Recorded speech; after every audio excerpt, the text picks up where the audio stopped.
¿Cuáles son las características principales de las personas de alto patrimonio? Lo que conocemos como millonarios, multimillonarios o simplemente ricos. 8 de cada 10 personas a las que se le hace esta pregunta te suelen responder que son personas muy codiciosas, que solo piensan en el dinero y que son básicamente malvadas. Lo más curioso es que esas 8 de cada 10 personas jamás han tenido ninguna relación con ningún millonario ni conocen a ninguno. En mi caso, después de más de 20 años de haber tenido la suerte de acompañar a muchas familias de alto patrimonio, tanto de Europa como de Latinoamérica, me he podido hacer una imagen más fiel de ellos. Lo primero que hay que decir es que son personas de carne y hueso, no vienen de Narnia, no son alienígenas, y en ese sentido hay de todo.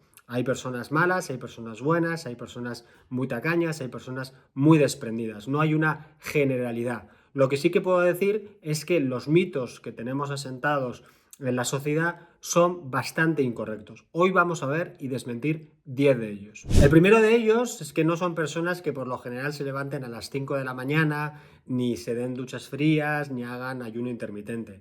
Todas estas modas modernas están bastante bien, a muchas personas les funcionan, pero digamos que no son la generalidad de los multimillonarios, o al menos no lo son por esas razones. Sí que es verdad que son bastante madrugadores. Al final tenemos que pensar que la mayoría de estas personas son empresarios, son emprendedores, se deben a su empresa y por tanto son altamente productivos. Les gusta mucho empezar el día pronto para que les rinda bastante, pero también son bastante anárquicos. Pensemos que como buenos emprendedores y buenos hombres de negocio, en general están metidos en muchos temas distintos, con lo cual no hay una sistemática realmente clara en su agenda del día a día. No tienen 2 días iguales y por eso son bastante anárquicos y por eso es bastante difícil que sigan una continuidad como la de levantarse siempre a las 5 de la mañana, siempre darse una ducha fría, etcétera, etcétera, etcétera. Son personas que tienen una relación muy positiva con el trabajo y no están pensando en jubilarse desde los 30 años como pasa a mucha gente de mi generación con menos recursos. El segundo mito es que no pertenecen a ningún tipo de club oscuro, ni son masones, ni pertenecen a ningún tipo de logia desde la que dominan el mundo. Esta mitología ha crecido mucho con temas como el foro de Davos, el club Bilderberg, etcétera, que parece que dan una imagen de que los ricos se reúnen en salas secretas y desde ahí dominan el mundo. Nada de eso es cierto. Lo que sí que es verdad es que son gente que al final tienen un círculo, tienen un network, una red social bastante potente, pero esto tampoco debería extrañarnos. Al final todos, a nuestro nivel, solemos rodearnos de la gente del mismo nivel socioeconómico y por tanto los ricos no son distintos en ese sentido. Tienen amigos que también lo son, tienen contactos en las altas esferas, algunos son políticos y es verdad que eso les da cierta ventaja para hacer negocios, pero no se reúnen para dominar el mundo ni nada por el estilo. Al final la frase de que dinero llama dinero tiene su razón de ser, pero no es algo que sea ajeno al resto de los mortales, simplemente cada uno en su propio nivel. El tercer mito es que no son derrochadores. Solemos tener la imagen de multimillonario con 40 coches de superlujo, con yates, helicópteros, aviones privados, etcétera, etcétera. Sí que es verdad que al tener un nivel adquisitivo importante, pues van a tener buenas casas, van a tener buenos coches y los niveles más altos, los más ricos, es verdad que suelen tener también unos yates potentes y unos aviones privados. Pero incluso esta parte la ven como negocio. La mayoría de ellos, por ejemplo, el avión privado no lo tienen en exclusividad, sino que lo alquilan. Al final se puede sacar una muy buena renta por ella, al igual que con el yate, y el tiempo que no lo están usando lo tienen en alquiler para sacarle rendimiento. Yo no conozco a muchos clientes que tengan 80 coches de superlujo, es verdad que pueden tener relojes buenos, etcétera, pero la mayoría de las veces está todo enfocado a su negocio. Es muy curioso en este sentido, uno de mis clientes que tenía el único helipuerto civil en su ciudad. Ahí podía descender y subir con su helicóptero privado. Uno pensaría que es una excentricidad, pero realmente lo hacía porque era el medio de transporte más eficiente para ver las diversas fábricas que tenía el país. En carretera tardaría mucho más de lo que tardaba en helicóptero y por eso se lo compró. El problema es que tenía que también gastar mucho dinero en arreglar los cristales de los vecinos porque se los solía cargar con bastante frecuencia. El cuarto mito es muy curioso porque es el contrario al anterior. tampoco son ultra tacaños. Es muy curioso esto de los mitos que van en todas las direcciones. En el tema de la tacañería hay una frase muy extendida que es: esa persona es muy rica porque gasta muy poco. No es cierto. Es verdad que es gente que le da mucho valor al dinero porque le ha costado mucho conseguirlo. Al final, como decía al principio, la mayoría de ellos son empresarios, son emprendedores y saben lo que cuesta y lo que ha costado montar su imperio, montar su empresa y salir adelante. Con lo cual son muy duros negociadores, pelean hasta el último centavo, pero no son esencialmente tacaños. Yo sé de lo que hablo porque también pelean bastante los fees de asesoramiento financiero, cosa que aunque me perjudique me gusta, porque al final y al cabo están dando valor a tu trabajo y están valorando ese asesoramiento que le estás dando en base al dinero que les cuesta. El quinto mito es que no son fundamentalmente herederos. Este es uno de los mitos más extendidos y más falsos. Mucha gente piensa que los ricos son ricos porque han heredado de los padres o de los abuelos y que al final es una cascada de riqueza sin fin y que es para siempre. Esto no es cierto. De hecho, hay muchos estudios que van en sentido contrario. Hubo un estudio de hace ya unos años, de 2014, de Fidelity, que decía que hasta el 80% de los millonarios en el mundo no habían heredado nada. Estudios más recientes y más amplios, como el de WealthX, dice que es aproximadamente un 60% de los millonarios que se han hecho a sí mismos, un 20% que ha sido una mezcla entre herencia y desarrollo de la herencia y otro 20% que han sido fundamentalmente herederos. No tiene tanta importancia cuál ha sido el porcentaje, si es un 60, un 80 o un 50. Lo que es verdad es que la mayoría de la gente de alto patrimonio se ha hecho a sí misma o ha empezado desde un nivel socioeconómico mucho más bajo. Pensemos, por ejemplo, en los grandes millonarios de nuestra época, en Bill Gates, en Bezos o en muchos otros que todos conocemos. Todos empezaron prácticamente desde cero, desde el garaje de sus casas, con lo cual no, la mayoría de los millonarios no lo han heredado e incluso los que lo han heredado han tenido que hacer un esfuerzo muy grande para mantener esa herencia. Es que los multimillonarios están básicamente y fundamentalmente preocupados por no pagar impuestos. Este es otro mito también bastante extendido y tiene parte de razón, pero de nuevo, a nadie o a casi nadie le gusta pagar impuestos. Y es verdad que los ricos son los que más impuestos pagan porque son los que más generan. Pero no es su preocupación principal. Yo diría que su preocupación principal es, por un lado, la confidencialidad. Hay que tener en cuenta que en muchos países son peligrosos, tienen problemas de secuestros, problemas de extorsión, etcétera. Entonces quieren pasar bajo perfil, quieren ser lo más anónimos posible, que eso se une a la segunda razón, que es la de tener una vida tranquila. Con lo cual el foco de los millonarios suele estar más en la confidencialidad que en no pagar impuestos. Pensemos, por ejemplo, en el caso de Suiza. Suiza es la mayor plaza financiera de banca privada del mundo.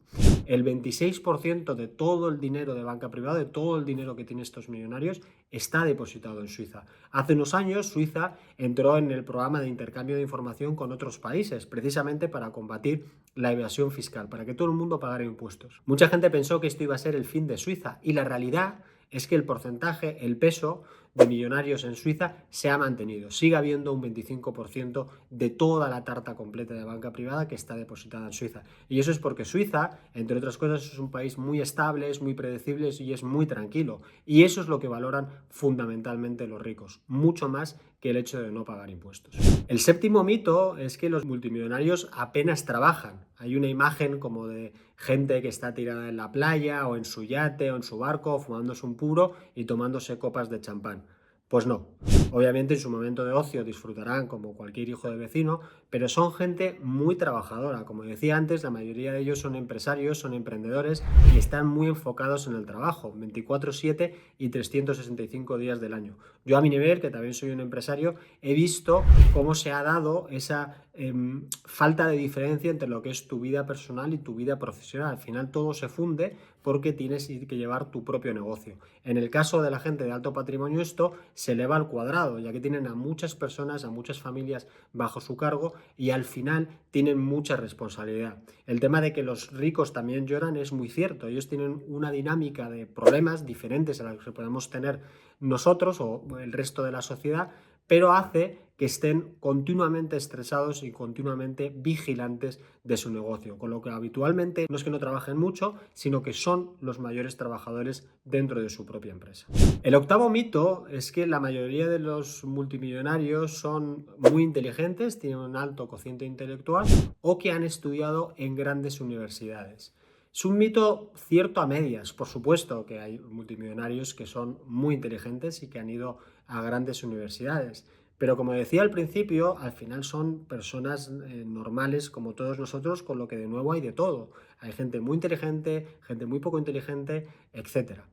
Lo que les caracteriza más que el tema de la inteligencia es el tema del trabajo, el tema del foco, el tema de estar dispuesto a dar algo más para conseguir un objetivo. En eso sí que son diferentes del resto de personas. De hecho, el tema de la universidad es muy curioso porque en Estados Unidos menos del 16% de los multimillonarios han ido a la Ivy League, la liga de las grandes universidades en Estados Unidos. Y hay muchos casos de multimillonarios que ni siquiera han ido a la universidad. De nuevo, el tópico de la universidad de la vida, de la enseñanza de la calle, se hace bastante patente en este caso y la mayoría de la gente de alto patrimonio tiene mucha inteligencia de calle. Sí que sabe desenvolverse muy bien porque ha tenido que hacerlo para poder hacer crecer sus negocios y haber podido amasar las fortunas que tienen. El noveno mito es el de que a los ricos no les afectan las crisis y que nunca entran en bancarrota.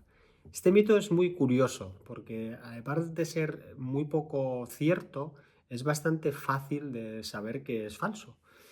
Pensemos que la mayoría de estas personas no tienen una arca gigante de monedas de oro. Ahí Walt Disney ha hecho mucho daño al imaginario colectivo con esta imagen del tío Gilito sentado sobre una montaña de monedas, etc. No, la mayoría de los multimillonarios lo son porque tienen grandes empresas, muchas de ellas cotizan y tienen muchos activos reales, tienen muchos edificios, tienen otro tipo de negocios, tienen maquinaria, tienen fábrica, tienen terrenos y todos estos activos sufren cuando hay crisis financiera. Por ejemplo, en la crisis más reciente, la más grande, la de 2009, la crisis bancaria, más del 20% de los millonarios cayeron en número a nivel global. Hubo un 20% menos de millonarios después de esa crisis. Y eso es porque muchos de sus activos, que es los que les hacía tan afortunados, cayeron en precio debido a la crisis. Otro ejemplo lo tenemos en la famosa revista Forbes. La revista Forbes, desde el año 1917, hace un listado de las 100 personas más ricas del mundo. Pues bien, si uno comparara la lista de 1917 con la última, vería que ninguna de esas 100 personas está en la lista. Han cambiado, todos esos millonarios han desaparecido o al menos ya no son tan ricos a día de hoy. Otro ejemplo lo tenemos entre las empresas más grandes del mundo. Cada década, desde hace más de 50 años, el número o el listado de las 10 empresas más grandes de la década ha ido cambiando, son diferentes década a década. Y eso implica que los dueños de esas empresas también son diferentes y por tanto también han sido desplazados en la lista de la gente con más poder adquisitivo. La única excepción es Microsoft, que se mantiene dentro de esa lista en los últimos 30 años. Es un ejemplo bastante excepcional. Pero sí, las crisis también les afecta y mucho. Hay casos muy famosos de gente que ha entrado en bancarrota. Por ejemplo, Walt Disney entró en bancarrota, Henry Ford entró en bancarrota, el inefable Donald Trump ha entrado en bancarrota varias veces y muchísimos otros casos. El décimo mito es el que los millonarios lo son porque han tenido un golpe de suerte o han sido súper arriesgados. Este mito también ha cogido mucha fuerza en los últimos años por la aparición de las criptomonedas, del Bitcoin. Es verdad que han aparecido muchos millonarios que entraron muy pronto en el activo y aprovecharon toda la subida, pero eso de nuevo no es una generalidad. Muchos de ellos ni siquiera son ricos a día de hoy porque lo han perdido todo en el camino. La mayoría de los ricos, como he dicho a lo largo de todo el vídeo, lo son porque son empresarios, porque son emprendedores, porque han trabajado mucho para hacer avanzar y hacer crecer su empresa. Habrá alguno que habrá tenido algún golpe de suerte, como otros lo han tenido de mala suerte, pero eso no es lo que les caracteriza principalmente a ellos. Pensemos, por ejemplo, en muchos ricos que van y vienen. Ahí el dicho de lo que rápido se gana, rápido se pierde, también es una realidad. La inmensa mayoría de los ganadores de lotería o de jugadores de élite de baloncesto, de fútbol americano, pierden su fortuna a los 5 o 6 años de haberla ganado o que les tocara la lotería. Esto implica, o esto nos enseña, que para ser rico y mantenerse no es suficiente con tener un golpe de suerte o con haber acertado una vez. Tienes luego que saber gestionar y saber mantener ese patrimonio a lo largo del tiempo. Y eso es mucho más difícil de lo que parece. En definitiva, y como decía, hay muchas cosas que podemos aprender de la gente que tiene alto patrimonio y no es el momento de desmerecerlos con mitos que no tienen ningún fundamento real.